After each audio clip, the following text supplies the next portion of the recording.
नमस्कार, मी प्रमोद सस्ते. आपण पाहताय प्रगती चळवळ. नगरपालिका निवडणुकाचा बिगुल सगळीकडे वाजलेला असलं तरी सुद्धा डॉक्टर संपदा मुंडे प्रकरणामुळे पूर्ण देशामध्ये फलटण हे खूप प्रसिद्ध झालं का सुप्रसिद्ध झालं हे वेगळं सांगायची गरज नाही. त्याच फलटण नगरपालिकेमध्ये उद्या शेवटच्या दिवशी किती अर्ज आणि कोण अर्ज कुठल्या पदासाठी, नगराध्यक्ष पदासाठी का नगरसेवक पदासाठी, आणि कोणत्या पक्षातून, कोणत्या चिन्हातून, कोणत्या गटातून, हे सगळे प्रश्न जे आहेत ते अनुत्तरित प्रश्न, त्याचे उत्तर आपल्याला उद्या मिळणार आहेत. फलटण नगरपालिका म्हणलं की श्रीमंत संस्थानिकांची कर्मभूमी. त्या नगरपालिकेच्या निवडणुकीमध्ये शहराचा जो भाग आहे त्याच्यामध्ये 13 प्रभाग, 27 नगरसेवक, एक नगराध्यक्ष, म्हणजे 28 संख्या. एकंदरीत हा जर आपण भौगोलिक इतिहास बघितला तर पूर्ण फलटणमध्ये जी लोकसंख्या विखुरलेली आहे ती लोकसंख्या कुठल्या प्रभागामध्ये, कुठल्या जाती धर्माची, कोणत्या गटातटाची आणि कोणत्या नेत्याला मानणारी, व्यक्तिगत नेत्याला मानणारी जनसंख्या ही कुठल्या प्रभागामध्ये किती आणि कशी आहे याची विस्तृत आकडेवारी प्रत्येक नेत्याकडे आहेच. हे वेगळं सांगायची गरज नाही. आणि त्याचीच गणितं, त्याची समीकरणं जुळवता हा जो सस्पेन्स आहे, हा सस्पेन्स ताणल्याचं चित्र फलटण नगरपालिकेमध्ये आपल्याला पाहायला मिळते. आज अखेर एक 2-3 अर्ज सोडले तर अजून सगळेच अर्ज दाखल झालेले नाहीत. उद्या सकाळी अगदी 7 वाजल्यापासूनच नगरपालिकेच्या बाहेर खूप मोठी गर्दी आपल्याला पाहायला मिळणार आहे. ही गर्दी उमेदवाराचे समर्थक, उमेदवारांचे कार्यकर्ते, पक्ष कार्यकर्ते, नेते कार्यकर्ते आणि अजून कोण कोण, या सगळ्यांची गर्दी नगरपालिकेच्या पुढे आपण पाहणार आहोत. आणि आता मी पाठीमागं बोलल्याप्रमाणे या ज्या स्थानिक स्वराज्य संस्थेच्या ज्या निवडणुका आहेत त्याला निधी हा स्वतःचा म्हणजे ह्या स्थानिक स्वराज्य संस्थांसाठी जो निधी येतो त्यासाठी राज्य सरकार आणि केंद्र सरकारच्या निधीवरतीच, म्हणजे राज्यात आणि केंद्रात असणारं जे शासन आहे त्या शासनाच्या, त्या पक्षाच्या नेतृत्वावरतीच हा निधी अवलंबून असतो.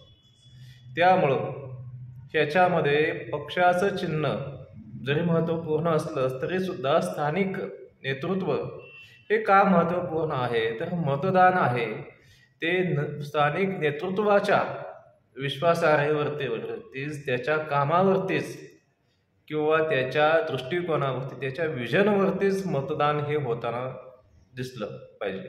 परंतु वस्तुस्थिती तशी नाही आहे. मतदान स्थानिक स्वराज्य संस्था निवडणुकामध्ये कुठलाही अजेंडा जो आहे राष्ट्रीय, राज्याचा अजेंडा हा राबवला जात नाही, तर तो व्यक्तिकेंद्रित अजेंडा राबवला जातो.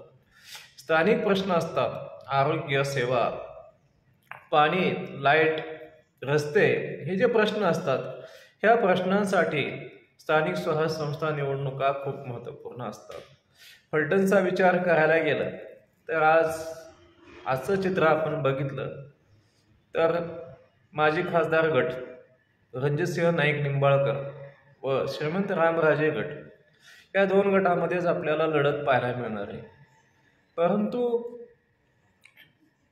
रामराजेंचा उमेदवार कोण, माजी खासदार रणजितसिंह नाईक निंबाळकर यांचा अधिकृत उमेदवार कोण, हे पत्ते अजून कुणीच ओपन जरी केलेले नसतील तरी सुद्धा जी चर्चेमध्ये नावं आहेत, अगदी श्रीमंत अनिकेत राजे, त्यांच्या विरोधामध्ये रणजितसिंह नाईक निंबाळकर गटाचे दिलीपसिंह भोसले आणि शमशेरदादा, यापैकी नेमका कोण, आणि ही जर लढत झाली तर नेमकं मतदान फलटण तालुक्यातील जनता कसे करेल. या बाबतीत राज्य आणि केंद्रामध्ये भाजपचं शासन आहे. रणजितसिंह नाईक निंबाळकर हे भाजपचे कार्यकर्ते आहेत. फलटणमध्ये घड्याळाचं चालतं, म्हणजे घड्याळ राष्ट्रवादी काँग्रेस अजितदादा गटाची सत्ता आहे विधानसभेमध्ये. मग ही सगळी गणितं, ह्या सगळ्या ज्या चर्चा आहेत, ह्याला विराम कधी मिळणार आहे? तर निश्चितपणे 2 तारखेला मतदान ज्यावेळेस घडेल, 3 तारखेला निकाल लागेल 3 डिसेंबरला, त्याच वेळेस ह्या सगळ्या चर्चांना विराम मिळणार आहे. परंतु माझ्या माहितीप्रमाणे, माझ्या वैयक्तिक आकलनाप्रमाणे, फलटणचा इतिहास हा परिवर्तनाचा इतिहास आहे. आणि त्याचमध्ये आज आपण बघतोय की घड्याळामध्ये 2 आमदार जे आहेत फलटणमधले, त्या दोन्ही आमदारामध्ये विसंवाद आहे. दोन्ही आमदार म्हणजे विधानसभा सदस्य श्रीमंत रामराजे, विधान परिषद सदस्य श्रीमंत रामराजे हे अजित पवार गटामध्ये असतील, आणि विधानसभा आमदार जे आहेत सचिन पाटील हे रणजितदादा गटामध्ये म्हणजे भाजपकडे असतील. तर पक्ष हा क्रायटेरिया कधी संपलेला आहे इकडे. इथे पक्षाच्या चिन्हावरती किंवा पक्षाचा प्रभाव पूर्ण हा या स्थानिक स्वराज्य संस्था निवडणुकीला अजिबात दिसणार नाही. पक्ष हा विषय इकडे चालत नाही स्थानिक स्वराज्य संस्थेला, हे अधिकृतरित्या सिद्ध झालेलं आहे. मग मतदान जे आहे, मतदार कोणत्या निकषावरती करणार, हा खरा प्रश्न आहे. तर आज फलटण शहरामध्ये आपण पाठीमागच्या 8 दिवसामधले व्हिडिओ जर तपासले तर दहशत मुक्त फलटण. आता हे दहशत कोण माजवत आहे? श्रीमंत रामराजे माजवतात का रणजितसिंह नाईक निंबाळकर माजवतात? आज मला फलटणकर म्हणून मला प्रश्न पडतो की फलटणमध्ये दहशत नेमकी आहे कोणाची? खरं तर पोलीस प्रशासनाचीच दहशत हवी होती, पण पोलीस प्रशासनावरती सुद्धा आरोप आता अलीकडे होतात की घरगड्यासारखे एका पक्षाचं काम करतात, गेले 30 वर्ष वेगळ्या पक्षाचं काम, वेगळ्या नेत्याचं काम करत होते. मग दहशत हे जे कार्यकर्ते आहेत पक्षाच्या नेतृत्वाच्या नावाखाली, तळागाळातले जे कार्यकर्ते असतात, ते वैयक्तिक स्वार्थ साधण्यासाठी किंवा आपली मानसिक विकृती जी आहे सत्तेमध्ये राहण्यासाठी, वैयक्तिक स्वार्थ किंवा वैयक्तिक त्यांचं जे ध्येय असतं ते साध्य करण्यासाठी आपल्या पदाचा, आपल्या ताकदीचा सर्वसामान्य कुटुंबातील व्यक्तीवरती, सर्वसामान्य कुटुंबाला टार्गेट करून जी दहशत माजवतात ती खरी दहशत आहे. आज एखाद्या उच्च पदावरती गेल्यानंतर त्या नेतृत्वाला खाली काय चाललंय काय माहिती असतं का?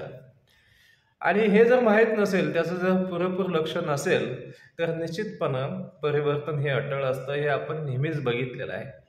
फलटणमध्ये सुद्धा हीच परिस्थिती आहे. आज मतदारीतला तरुण पिढी जी आहे ती खूप जागरूक आहे. आणि मला वाटतं फलटण नगरपालिकेची जी निवडणूक आहे ती तरुण मतदारांच्याच मतावरती डिपेंड आहे.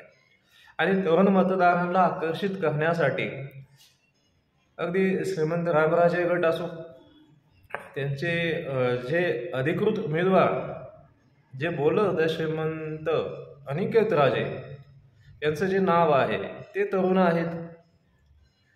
इकडे विरोधी पक्षामध्ये दिलीपसिंह भोसले हे अनुभवी आहेत. शमशेरदादा हा चेहरा अतिशय वेगळा आहे, फलटणमध्ये दमदार चेहरा आहे.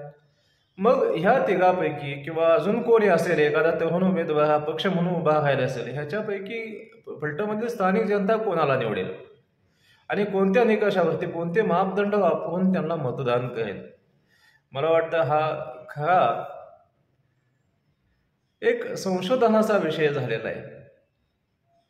गेल्या 8-15 दिवसामध्ये अनेक मीडिया किंवा खाजगी एजन्सीजच्या मार्फत मतं चाचण्या, घरोघरी जाऊन लोकांची मतं काय आहेत जाणून घेण्यासाठी सर्वे केले गेले.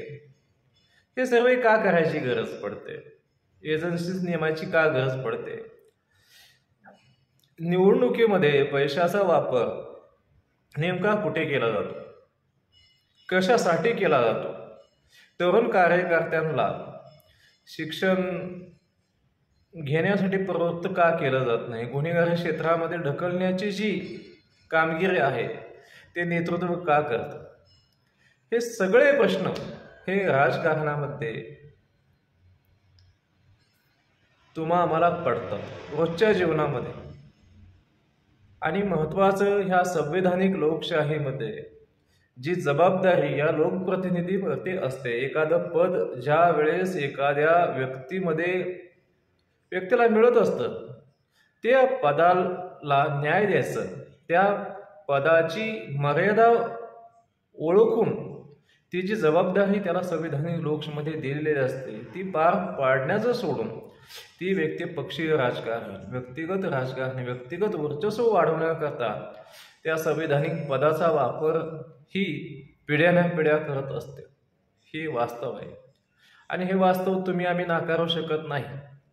आज प्रस्थापितांचंच राजकारण पश्चिम महाराष्ट्रात आहे आणि हे प्रस्थापित मंडळी पिढ्यानपिढ्या आमच्यावरती लादलेले गेलेले आहेत. हे तुम्ही आम्ही नाकारू शकत नाही. मला वाटतं आपण स्वतःशी प्रामाणिक आहोत का, हे या निवडणुकीमधल्या प्रत्येक उमेदवारानं तपासणं गरजेचं आहे. आपण लोकशाहीमध्ये ज्यावेळेस संविधानिक पदाचा आग्रह धरतो, संविधानिक पदाचा अर्ज करतो, त्यावेळेस आपण त्या नैतिक निकषांचे मापदंड वापरल्यानंतर त्या नैतिक निकषांच्या पात्रतेत बसतो का? आणि ही तरुण पिढी हाच प्रश्न विचारते. उद्या सर्व उमेदवार अगदी नगरसेवक पदासाठी असो किंवा नगराध्यक्ष पदासाठी असो जे अर्ज भरणार आहेत त्यांनी आत्मचिंतन करून निश्चितपणे याचं उत्तर शोधावं आणि आपल्या या व्हिडिओच्या कमेंट बॉक्समध्ये व्यक्त व्हावं, एवढीच इच्छा. धन्यवाद.